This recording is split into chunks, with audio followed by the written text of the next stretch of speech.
Olá pessoal, tudo bem? Eu sou Jandira Pilar, professora de redação, e estou aqui para responder algumas perguntas de alguns alunos. Se você tem alguma pergunta, se você não quer fazer muitas vezes em sala de aula, pode mandar para nós. Você pergunta e nós respondemos. Então, como é que funciona? Ó, nós temos aqui uma caixinha, né? Nessa caixinha diz assim, ó, que nunca nos falte amor. E eu digo que nunca falte conhecimento para o aluno tirar, né, conseguir uma redação nota máxima. Então, esse conhecimento, muitas vezes, ele está na resposta daquela pergunta que o aluno não quer fazer. Então, pode mandar a pergunta para nós que nós vamos responder. Nós temos aqui essa pergunta aqui é muito interessante. Eu aposto que você também tem dúvidas sobre essa questão. Também gostaria de fazer essa pergunta. Por quê? Porque o professor conhece seus alunos, não é? Em cada sala de aula que eu entro, assim, ó, de 100 alunos, olha, a metade quer saber a resposta para essa pergunta. Se tem um grupo pequeno, muitas vezes algum deles já, não, vou fazer a pergunta, eu queria saber, eu tenho vontade de saber e tal. Então eu percebi assim que é uma pergunta que está, né, incomodando aí, o aluno tem muita dúvida sobre isso. E daí um aluno, né, escreveu sobre o seguinte: se o tema já aponta para a solução e eu apresento intervenções na introdução, argumento para defendê-las no desenvolvimento, o que eu coloco na conclusão, professora? É até engraçado, porque muitas vezes o aluno, geralmente quando eu dou uma proposta que já é uma intervenção, a própria proposta é uma intervenção, ela não é o problema, ela é a intervenção, o aluno fica pensando, começa o planejamento do texto, escreve um pouco, mas logo ele me pergunta mais ou menos como é que eu vou organizar. E eu dou uma sugestão, converso um pouco com ele e vem a pergunta. Tá, mas aí o que eu coloco na conclusão? Por quê? Primeiro, porque a maioria de vocês já se acostumou a sempre colocar a intervenção na conclusão. Porque o tema do Enem, em geral, ele é um problema, né? Vem um problema, por exemplo, a persistência da violência contra a mulher no Brasil, desafios, né, para a formação educacional de surdos. Então, são problemas. Aí o que o aluno faz? Ele apresenta as teses que representam esses problemas na introdução, argumenta no desenvolvimento e, obviamente, que na conclusão ele vai intervir, ele vai propor, né, vai fazer as propostas de intervenção. Então, isso é uma estrutura, né, super marcada e bastante comum nas propostas de redação, mas pode vir diferente. Então, muitas vezes eu faço como uma espécie de treinamento, né? O urgente combate à homofobia no Brasil. Então, a gente não tem o problema da homofobia no foco. O que a gente tem? O combate à homofobia. E aí que o aluno se atrapalha um pouco. Muitos alunos se atrapalham. Então, acho que a gente tem que resolver essas questões para o aluno, né, para deixar o aluno assim mais seguro. Eu vou dar como exemplo uma redação de uma aluna minha, que inclusive, né, ela gosta de dizer, e eu também gosto, passou em várias universidades, passou na PUC em primeiro lugar, isso no curso de medicina, passou na URGS, passou em várias outras universidades e no Enem ela tirou uma nota significativa, que foi a nota que colocou ela, né, dentro da universidade. E o tema, né, de 2016 era Caminhos para combater a intolerância religiosa no Brasil. E ela teve muita dúvida sobre isso e a gente sempre trabalhou com vários tipos de propostas de redação e ela era uma que sempre me perguntava, tá, mas e se for uma intervenção, o que eu faço? E no dia da prova, ela fez exatamente o que tinha que fazer. A introdução, né? Na introdução ela apresentou o contexto, né? Apresentou um contexto histórico muito bonito, né? Sobre a questão da intolerância. Depois ela apresentou o tema e depois ela apresentou as teses. E as teses dela eram duas. Os caminhos para combater a intolerância religiosa no Brasil, na redação dela, educar e conviver. Então, vejam que educar e conviver responde à questão dos caminhos.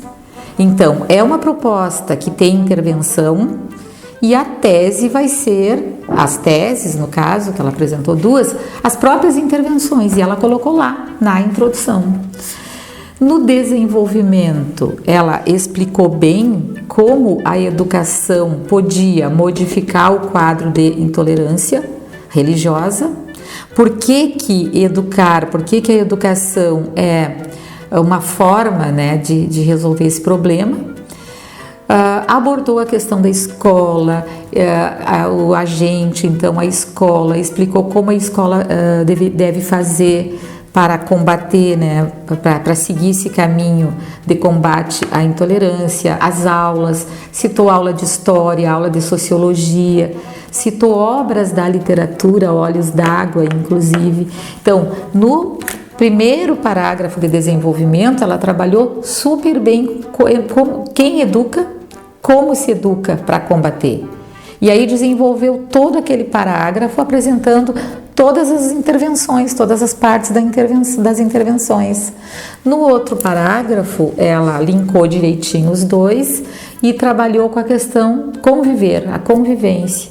E aí também fez toda uma defesa dessa ideia de que as pessoas de religiões diferentes convivendo vão conhecer e respeitar as religiões umas das outras. E lá na conclusão, o que sobrou para a conclusão?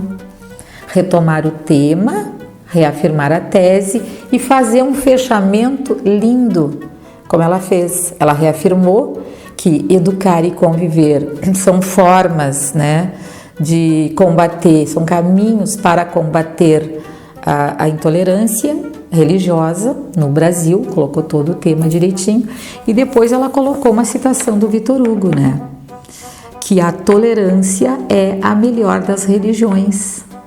E veja como ela linkou bonito, né? E é isso que a gente diz, não é trazer qualquer citação, é trazer uma citação ou qualquer um outro argumento secundário que tenha relação com a tese, com o tema.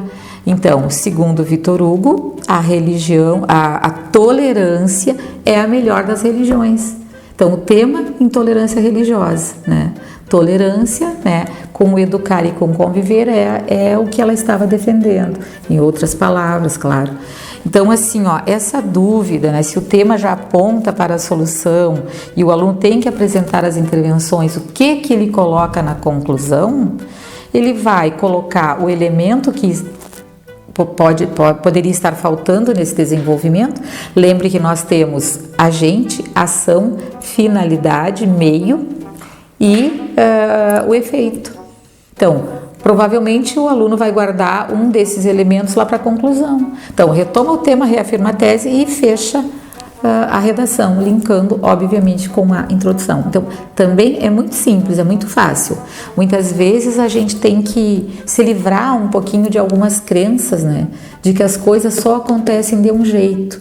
Não, tem coisas essenciais no caminho, né, de uma redação nota máxima.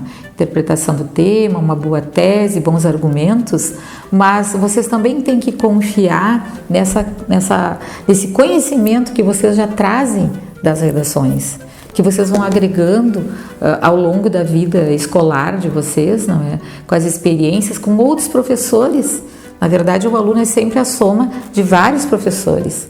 Muitas vezes aquela redação maravilhosa, nota máxima, ela culmina, né, na mão de um determinado professor, mas o aluno é inegável que ele vem trazendo todo um conhecimento. O aluno não chega para nós como uma folha em branco, ele chega já com uma bagagem e muitas vezes tem que, eu acho que rechear mais essa bagagem, adequar essa bagagem ao tema, mas isso se pode fazer tranquilamente.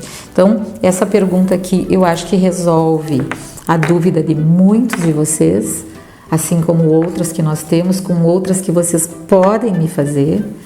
E é uma coisa assim muito simples e fácil, né? Isso aí tranquiliza um pouco o aluno também. E depois é aguardar o tema do Enem, não é? E fazer com segurança, escrever com segurança, acreditar. Isso foi o que essa minha aluna fez. ela enxergou lá o tema Caminhos para combater a intolerância religiosa no Brasil e acreditou.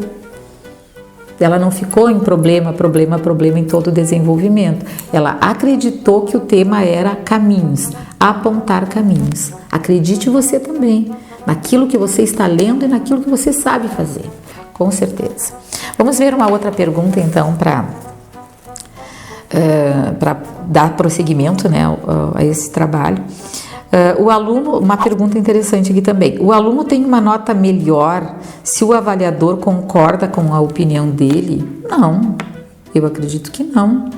O aluno tem autonomia, né, para escrever seu texto. Só que, obviamente, né, os temas do Enem, como eles são temas sociais, como eles são temas que envolvem, né, grupos, envolvem minorias, enfim, tem que ter uma coerência, né? Ele vai responder aquela questão, ele vai interpretar o tema a partir dos seus conhecimentos de mundo, ele vai elaborar uma tese, ele vai elaborar argumentos a partir daquilo que ele sabe, mas com coerência, né? Agora, se ele diz lá que um programa é bom ou que tal coisa, o efeito de alguma coisa foi positivo, o corretor ele pode não concordar com isso, mas ele tem que manter a imparcialidade, né? Isso faz parte também do papel do leitor. E é interessante pensar nessas duas vertentes, né? A gente tem o autor e a gente tem o leitor. O leitor vai procurar respeitar esse posicionamento, mas o autor ele também tem que chegar, o texto ele vai para a redação, vai fazer essa mediação entre esses dois participantes dessa situação que é a situação do vestibular. Agora, o aluno também não pode se valer de qualquer, né, opinião ou colocar coisas incoerentes, sei lá, coisas assim inconvenientes no texto. O texto tem que ser coerente. Agora, ele não vai ter uma nota melhor na redação ou pior na redação, porque o corretor vai se envolver no texto, vai discordar ou vai concordar. Não é isso. O avaliador ele se coloca, né, no lugar dele. Assim como nós, quando estamos dando aula, preparando alunos para enfrentar o Enem, enfrentar os concursos vestibulares. Muitas vezes nós fazemos uma avaliação da redação e o aluno não gosta, não é uma avaliação positiva para ele. Mas o professor tem que dizer o que ele vê no texto. Não dá pra gente, não, a redação tá muito boa, o fulano se esforçou. Não, isso não acontece. Eu tenho que ler o texto e mostrar os pontos fortes e os pontos frágeis. Isso é uma questão de ética também no trabalho. Porque aí o aluno, a partir disso, a partir desses pontos frágeis, ele vai melhorar, ele vai resolver para chegar mais preparado no Enem. A mesma coisa a função do avaliador. Ele vai avaliar de uma forma imparcial, porque ele é responsável por aquele aluno, ele é responsável por aquela nota, digamos assim, pelo efeito daquela nota. O aluno ele não conhece, mas com certeza ele não vai interferir nessa questão aí, certo? Bom, acho que tá legal assim, né? Eu acho que eu respondi algumas perguntas para vocês e aí vamos esperar, né, no próximo vídeo. Daí tem mais dúvidas, tem mais perguntas respondidas e eu espero vocês lá. Um beijão!